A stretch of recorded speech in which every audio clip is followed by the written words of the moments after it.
I just want to delve straight into just the developments that you've seen in Linden over the past 5 years, your assessment of what has happened, and then maybe what needs to happen, what else needs to happen. So first of all, I am happy that we are seeing development within the community. I mean, Linden has been labeled as a community that has been marginalized, it has been discriminated against and so forth. But when you look at the evidence and the fact, it suggests otherwise. For example, the government has invested in several signature projects. The Linden to Georgetown Repavement Road, Linden Highway, is being done. The Linden to Lethem Highway is being done. We would have been told that we were going to get a 2-lane bridge. The government is building a 4-lane bridge. We were told that we were to get schools. We are seeing that the government has invested in the Bamia Primary School. There's a new nursery school in Amelia's Ward, a new nursery school in Wizrock. There's 3 new secondary schools that is going to be built in Region 10. The Christianburg Wisma Secondary School, and 2 new secondary schools for the very first time in the Borbis community, right here in Region 10. We have the biggest agricultural production being done right here in Region 10 with the planting of soya and corn. We have the biggest dairy facility that is being, not in Guyana, but in the entire Caribbean, that is being built right here in Region 10 in Moblissa.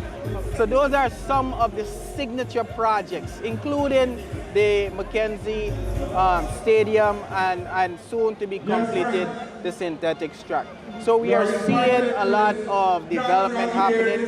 Farmers now in the community can take their produce to be processed at the processing facility in Watuka. So I don't see these developments as evidence of marginalization, evidence of discrimination. We have over 1,000 house lots were distributed to Lindeners. We have recently identified right in West Watuka an area that can facilitate over 2,000 house lots because it was already surveyed by the Ministry of Housing for Lindeners.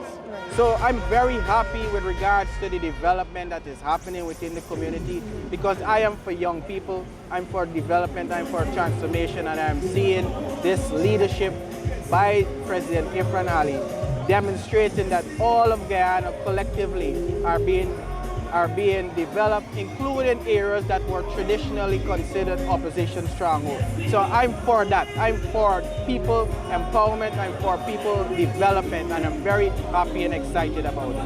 Mr. Figueira, tell me, there's always the concern that you have these big projects ongoing, but there are persons who say those might not necessarily translate to, for example, an improved cost of living. How do you deal with that? How do you respond to that? To improve the cost of living, you have to find the issues that needs to be addressed, like unemployment, for example. So we have seen a significant employ of a number of 10-day workers. The pay is not that significant, but it's putting food on the plates of many families. The Linden contractors are now benefiting. More than 1,200 contractors here in Linden have benefited from more than $12 billion injected right here into the community.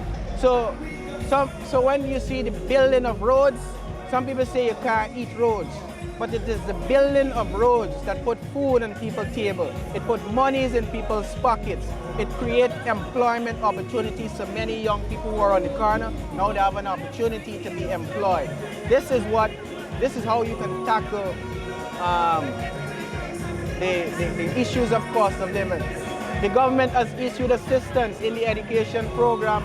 I'm a teacher, so I have facilitated the payment of CXC for a number of students in my 22 years in this profession.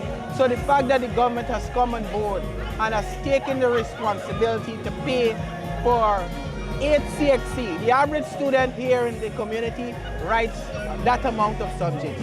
So almost 90% of that cost is now the responsibility of the government. Now that is money saved for the parents. So the bridge, for example, the toll-free bridge. Some people are of the view that it should not have happened. I'm of the view that it is something good for the community. Because what it does, the taxi driver now saves money. Commerce becomes a real possibility or an improved possibility for Wisma people. Because a lot of the trucks, the commercial trucks that come to sell their produce, a lot of them refuse to come to Wisma because they don't want to pay an additional toll. So this in itself presents an opportunity for the businesses at Wisma to equally grow. If it grows, it creates employment opportunities for the locals. So there's a number of different things that are being done. The interest rate on mortgages from the banks has significantly reduced. The government is not only giving house lots, they are giving assistance for persons to build their homes. These are things that is cost effective.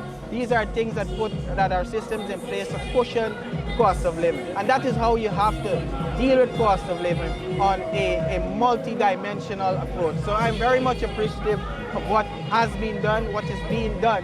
But equally, there's always room for improvement. And tell us about that. In the next, let's say 5 years, an election cycle, what do you think are some things that must be done in Linden to help Lindeners or Region 10 as a whole? So the government has gone into the direction of mega agriculture projects, soya and beans. But I believe we need to encourage most of the constituencies. Linden has 8 constituencies. So if the government can expand its shade house program, for example, in all of the 8 constituencies as well as the outskirts region of Region 10, and put people within the community to get involved in shade house farming, in small production of poultry, and give each constituency 1,000 chickens. The customer base is already in the constituency, so they don't have to look for market. So that in itself, it creates employment opportunity, put money in people's pocket, and it helps to address the issues of cost of living. Because one, you're producing more, the prices goes down. So these are some of the things I believe that the government should do. Equally, the road to Lynden presents an enormous opportunity for trade. So Linden now has access to the economic giant in South America, that is Brazil, as well as all of the other countries that make up South America. That corridor is going to pass through Linden. So enormous opportunities will be created. So I want on that corridor for Linden people to own land along that corridor there so they could invest in businesses. I hope that the government will give serious consideration to setting up an industrial zone, a duty-free zone right on that corridor, and provide land for people to put businesses, hotels, gas stations, processing plants. These are some of the initiatives I want the government to focus on, because the infrastructure is there. Now you have to put the means in place for people to get access to interest loans so that they could get involved in business, because the more people get involved in business, the less burdensome it is a responsibility for government to create the employment opportunities. Government has to create the conditions to make people comfortable to get involved in business. Investors will come when the environment is conducive for business and the infrastructure is in place. So there's a lot that will be done, and we will continue to make the representation for the people of our community, the people of Linden, the young people to equally get involved in the development of this community. There's tremendous potential for tourism here in Linden. Plus, we're standing right here. There's no other community in this entire country where a river divides the township into 2 shores. This is a potential tourism prospect. These are opportunities that is being presented to the people of Linden, especially the young people and women. And we are going to advocate and we are going to advise and help them to get involved in businesses. I have helped numerous young people and women to get their business registration. The government has recently put an arm of the deeds registry and commercial registry right here in Linden. So you no longer have to sojourn to Georgetown to get your business registration. And I have helped those to get their GRA compliance, their NISM compliance, making them qualified to bid for government contracts. And this is what we want our people to understand, that the opportunity exists, but you have to make the conditions and encourage them to get involved so that they could become beneficiaries of what is out there and what the government is offering for them to be empowered. Because the skill training from BIT, for example, A number of my students that I would have taught are now skilled in operating heavy-duty machinery. They're welders, they're masons, they're carpenters. These are the opportunities I will continue to encourage our people to take full advantage of, because the opportunities are out there and you just have to go and take it.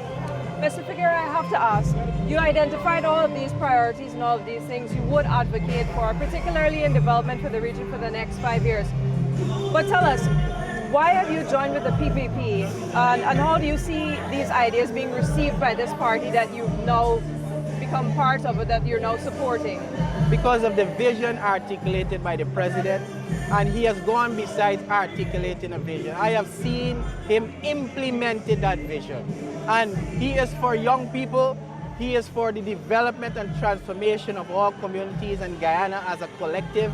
He is for everyone having an opportunity to prosper. He is about bringing the Guyanese people together, and I see his efforts, his genuine efforts to break the back of racism in this country that exists in all political organizations.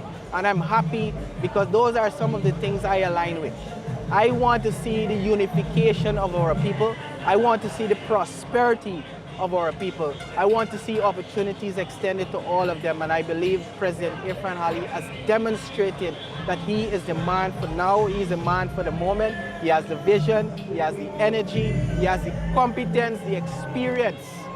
Compared to all other candidates, his vision supersedes all of them, and he is very competent to take Guyana to a different level where it needs to go, and I believe he deserves another chance. That's why I am supporting his vision, I'm supporting his administration, so that communities like ours can equally participate in the prosperity that Guyana offers to all. Mr. Figueira, that's your conviction, but tell us, have you lost support, particularly in Linden or particularly in Region 10, because of what you believe? I am the same Jermaine Figueira. I have not changed. I am just batting for a team that I believe that the captain knows what needs to be done and he's doing it. But I will continue to be the same Jermaine Figueira that the people gravitated to, that the people love. And I can understand the emotions of some people because they are upset how I was treated. I'm now a part of this organization because of all that I would have expressed, and equally because I feel valued, I feel respected by this organization, the love they would have shown me. So I will continue to advance the cause of the people of Linden and Region 10, but it's just that I'm going to do that on a different side, on a different team, and I believe this is the winning team. This is a team that is best suited to lead Guyana into the direction it needs to go. And those who are angry and upset with Figueira, I understand. But I still love them. I will still rep for them. I will still serve them because by heart, I'm a servant leader. All my life, I have been in service to this community, and I will continue to do so. And those who are angry and disappointed with me now will see the benefits of what me coming on this team will bring for the development, will bring to the development of this community, and they will see that the people of Linden and Region 10 will benefit more because I believe I will be in a position to articulate to the ears that needs to hear it so that the decisions can come faster to the community which I represent and to the people which I love and will continue to represent. Are you still going to be the same critical, outspoken? Most Jermaine definitely, Figueira? that is me. I am honest, I am candid. Some people don't like my honesty, they don't like my candor, but that is a part of my nature. I am not a suck-up. I am not one who just give praises where it doesn't even belong. And I like the fact that the president is mature to accept criticism, and I could deal with that. So, and the president and I have shared many different views over the past, and I have articulated to him and other leaders in the PPP that I don't think that this is what they're doing that should be done. And I don't offer criticisms alone. I offer constructive criticism and solutions that I believe can add more to the people and more to the country. And that is what I will continue to do. That has always been my style, and that will never change.